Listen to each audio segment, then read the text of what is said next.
In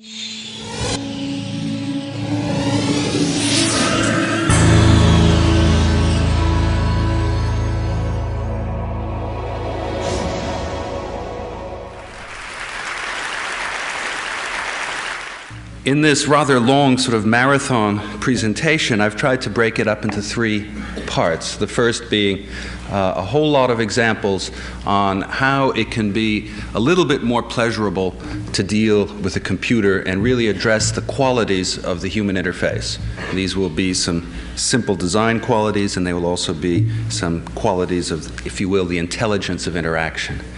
Then the second part, it will really just be examples of new technologies, new media, falling very much into that mold. Again, I will go through them as fast as possible. And then the last one will be some examples I've been able to collect, which I think,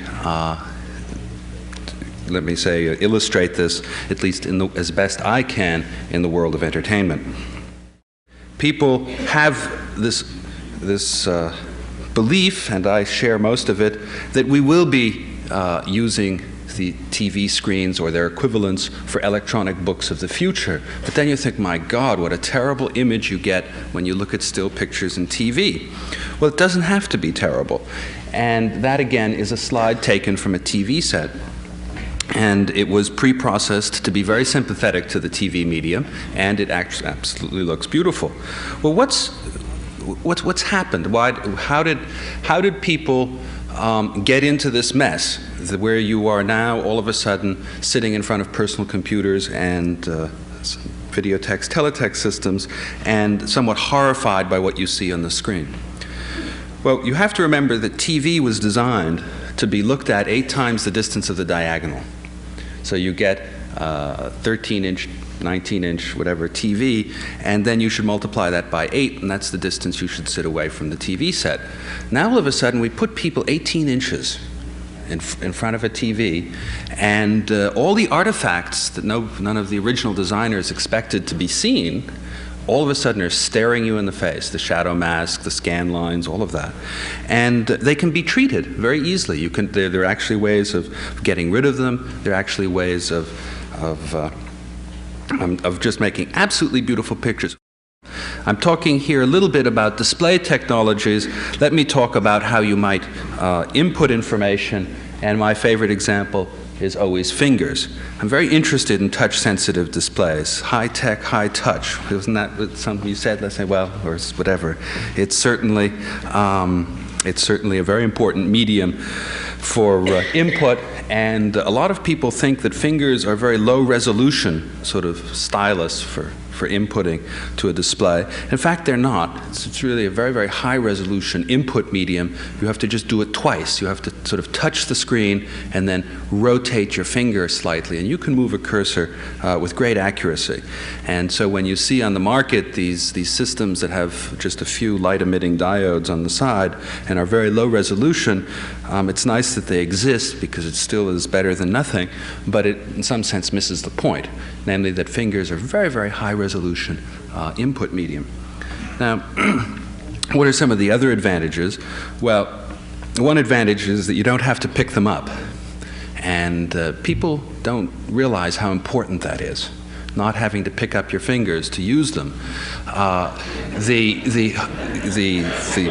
When you think for a second of the mouse on Macintosh, and I will not criticize the mouse too much, when you're typing, what you have to, and you want to now put something, first of all, you got to find the mouse. You have to probably stop, maybe not come to a grinding halt, but you've got to sort of find that mouse. Then you find the mouse, and you're going to have to wiggle it a little bit to see where the cursor is on the screen. And then when you finally see where it is, then you've got to move it to get the cursor over there, and then bang, you've got to hit a button or do whatever. That's 4 separate steps versus typing and then touching and typing and sort of just doing it all in one motion, or 1.5, depending on how you want to count. Again, what I'm trying to do is just illustrate the kinds of problems that I think face the designers of new computer systems and entertainment systems and educational systems from the perspective of the quality of that interface. And another advantage, of course, of using fingers is you have 10 of them. And we have never known how to do this technically, so this slide is a fake slide. We never succeeded in using 10 fingers. But there are certain things you can do, obviously, with more than one finger input, which is rather fascinating. What we did stumble across was something, again, which is typical of the computer field, is when you have a bug that you can't get rid of, you turn it into a feature. Maybe that's maybe a mouse is a new kind of bug. But the bug in our case was in touch-sensitive displays. We wanted to be able to draw, rub your finger across the screen to input continuous points, and there was just too much friction created between your finger and the glass, if glass was the substrate, which it usually is. And so we found that actually was a feature in the sense you could build a pressure-sensitive display. And when you touch it with your finger, you can actually then introduce all the forces in the face of that screen. And that actually has a certain amount of value. Let me see if I can load another disk and show you quickly an example.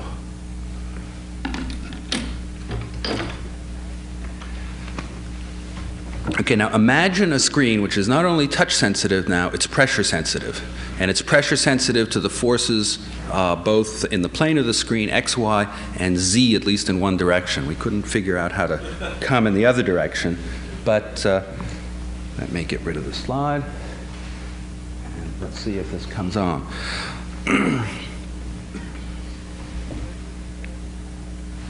Okay. So there is the pressure-sensitive display in operation. The person's just, if you will, pushing on the screen to make a curve. But this is the interesting part. Now,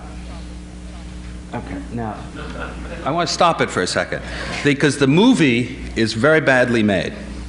And the particular display was built about 6 years ago, and when we moved from one room to another room, a rather large person sat on it. And it got destroyed. So all we have is this record. But imagine that screen having lots of objects on it. And the person has touched an object, one of N, like he did there, and then pushed on it. Now, if you're trying to imagine a program where some of those objects are physically heavy and some are light. One is an anvil on a fuzzy rug, and the other one is a ping pong ball on a sheet of glass. And when you touch it, you have to really push very hard to move that anvil across the screen, and yet you touch the ping pong ball very lightly and it just scoots across the screen. And what you can do, whoops, I didn't mean to do that. What you can do is actually feed back to the user the feeling of the physical properties. So things that are, again, they don't have to be weight. It could be a general trying to move troops. And he's going to, move an aircraft carrier versus a little boat. You can, in fact, they funded it for that very reason.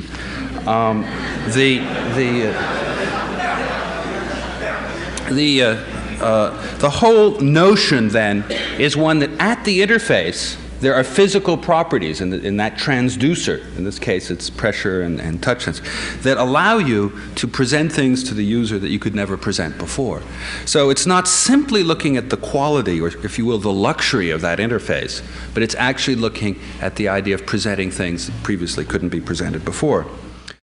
I want to move on to another example, which is one of a different sort, where we're trying to use computer and video disc technology now to come up with a new kind of book. The idea is that you're going to sort of take this book, if you will, and it's going to come alive. You're going to sort of breathe life into it. We are so used to doing monologues. Filmmakers, for example, are the experts in monologue making. You make a film and it has a well-formed beginning, middle, and end, and in some sense the art of it is that. And you then say, well, there's an opportunity for making conversational movies. Well, what does that mean? And it sort of nibbles at the core of the whole profession and all the assumptions of that medium. So book writing is the same thing. So what I'll show you very quickly is a new kind of book, where it is mixed now with all sorts of things live in there, but you have to keep a few things in mind. One is that this book knows about itself. Okay, each frame in the movie sort has information about itself. So it knows, or at least there is computer-readable information in the medium itself. It's just not a static movie frame. That's one thing. The other is that you have to realize that it is a random access medium, and you can in fact branch and expand and elaborate and shrink. And here again, my favorite example is the cookbook, the Larousse Gastronomique, and I think I use the example all too often, but it's a great one because there is a classic ending in that little encyclopedia style, big encyclopedia style cookbook that tells you how to do something like penguin, and you get to the end of the recipe and it says cook until done. Now that would be, if you will, the top green track, which doesn't mean too much, but you might have to elaborate for me, or for somebody who isn't an expert, and say cook at 380 degrees for 45 minutes. And then for a real beginner, you would go down even further and elaborate more, say open the oven, preheat, wait for the light to go out, open the door, don't leave it open too long, put the penguin in and shut the door, whatever. And that's a much more elaborate one than you dribble back. That's one kind of use of random access, and the other is where you actually use different kinds of you want to explain the same thing in different ways. If you're in a classroom situation and somebody asks a question, okay, the last thing you do is repeat what you just said. You try and think of a different way of saying the same thing, or if you know the particular student and that student's cognitive style, then you might sort of say it in a way that you think would have a good impedance match with that student. There are all sorts of techniques you will use, and again, this is a different kind of branching. So what I will show you is, it's a rather boring book, but I'm afraid sometimes you have to do boring books because your sponsors aren't necessarily interested in fiction and entertainment, and this is a book on how to repair a transmission. Now, I don't even know what vintage the transmission is, but let me just show you very quickly some of it, and we'll move on.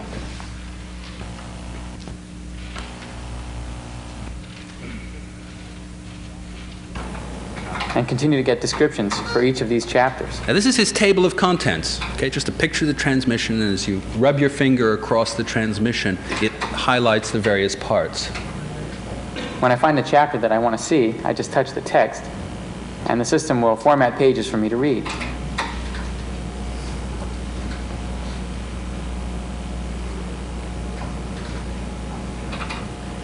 The words or phrases that are lit up in red are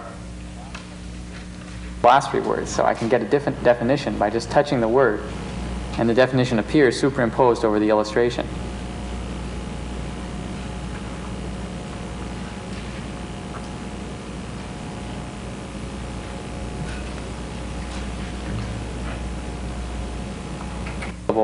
And I can frame.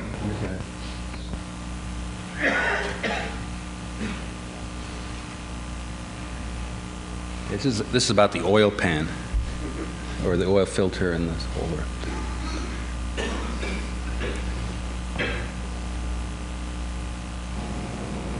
Okay, this is relatively important because it sets the Here's page. another example of a page with glossary words highlighted in red.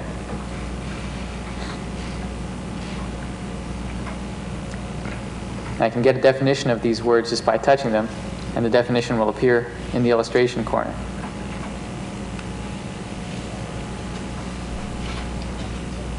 I can get back to the illustration, but in this case it's not a single frame, but it's actually a movie of someone coming into the frame and doing the repair that's described in the text. The two-headed slider is a speed control that allows me to watch the movie at various speeds in forward or reverse. And the movie's displayed as a full-frame movie. I can go back to the beginning and play the movie at full speed.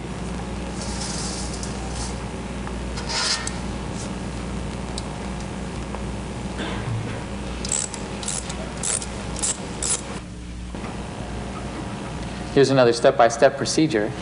Only in this this case, movie the block is, of text will be highlighted. everybody's heard of sound sync And there'll be movies. a This is highlight text on the slider sync to indicate your movies. position So within as the the movie procedure plan. plays, The the text illustration gets is also a highlighted. movie. We highlight the text Thing to do as is go through the loosen up movie. the bolts carefully, not too far out. Front bolts preferably. Don't loosen them too far. If you loosen them too far, you'll have a big mess. I suspect that some of you might not even understand that language.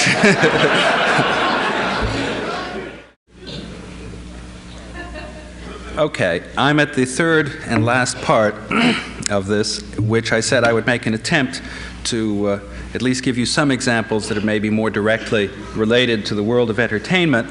And of course, good education has got to be good entertainment. So my first example will be drawn from a very recent experiment that we've been doing, in this case in Senegal, where we have tried to use personal computers as a pedagogical medium, but not as teaching machines at all. I mean, the whole notion is to use this as an instrument where there is a complete reversal of roles. The child is, if you will, the teacher, and the machine is the student, and the art of computer programming is a vehicle that sort of approximates thinking about thinking, but teaching kids programming per se is utterly irrelevant. And there are just a few slides I want to go through, but there's a story I'd like to tell, and that was before we did this in any developing countries. We're doing it, in fact, in 3 developing countries right now: Pakistan, Colombia, and Senegal.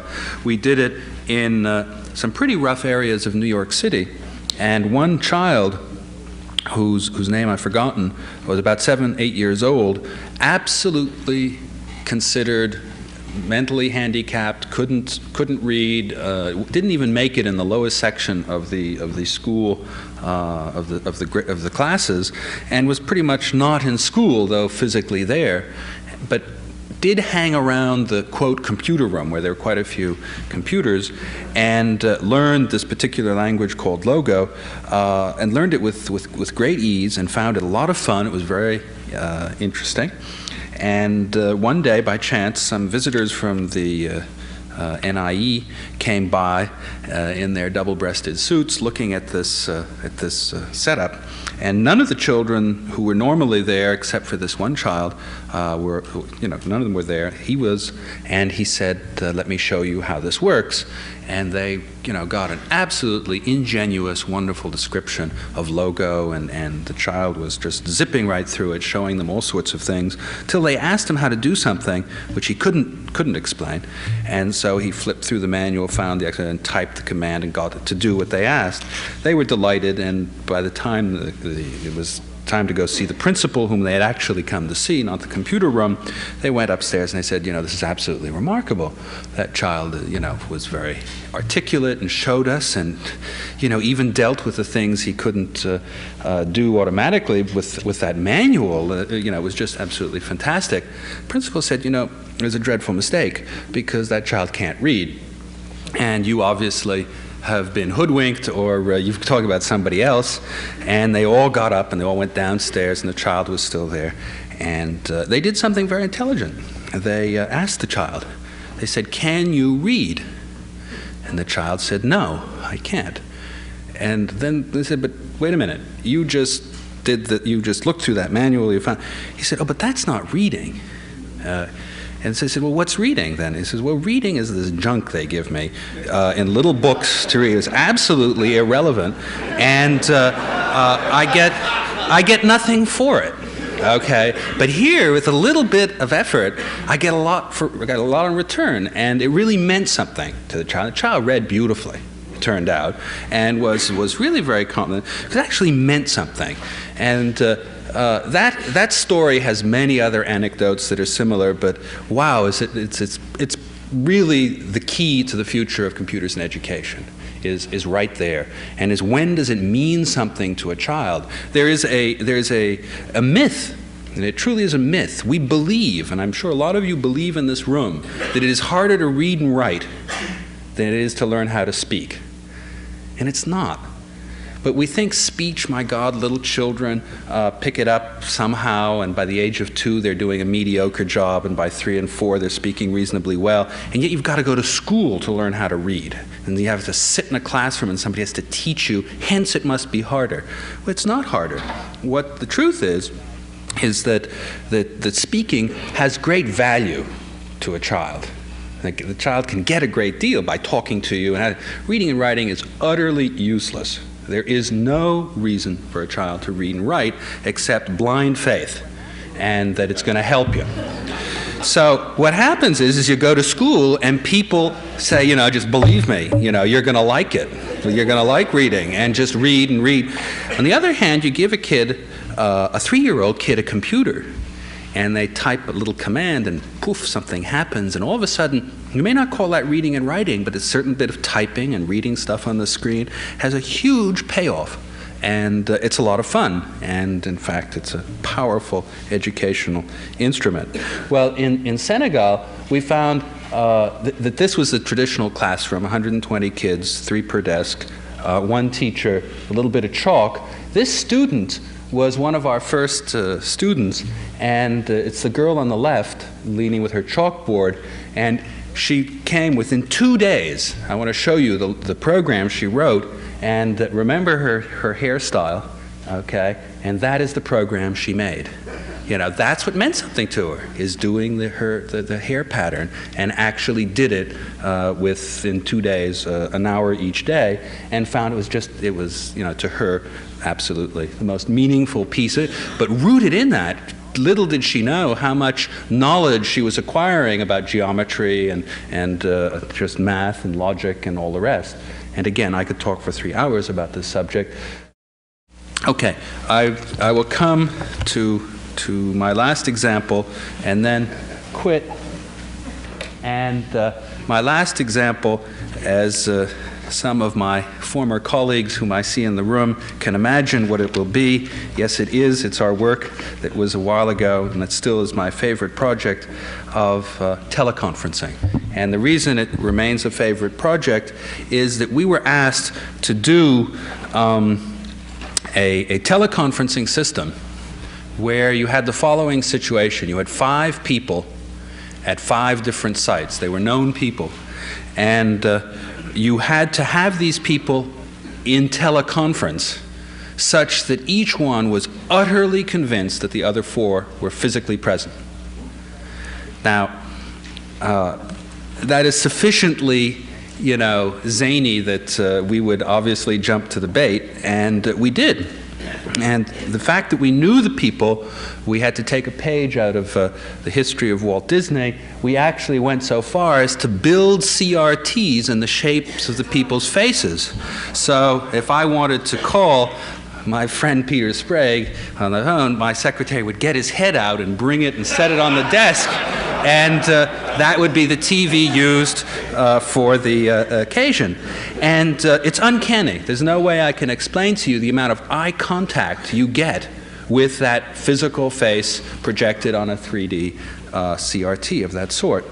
The next thing that we had to do is to persuade them that there needed to be spatial correspondence, which is straightforward, but again is something that didn't fall naturally out of a telecommunications or computing style of thinking. It was a very, if you will, architectural or spatial concept, and that was to recognize that when you sit around the table, the actual location of the people becomes rather important. And when somebody gets up, in fact, to go answer a phone or use a bathroom or something, the empty seat becomes, if you will, that person, and you point frequently to the empty seat and you say he or she wouldn't agree, and the empty chair is that person, and the spatiality is crucial. So we said, well, these would be on round tables, and the order around the table had to be the same, so that at my site I would be, if you will, real, and then at each other site you'd have these plastic heads. And the plastic heads, sometimes you want to project them, and there are a number of schemes which I don't want to dwell on, but this is the one we finally used, where we projected onto rear screen material that was molded in the face, literally the face of the person. And show you one more slide.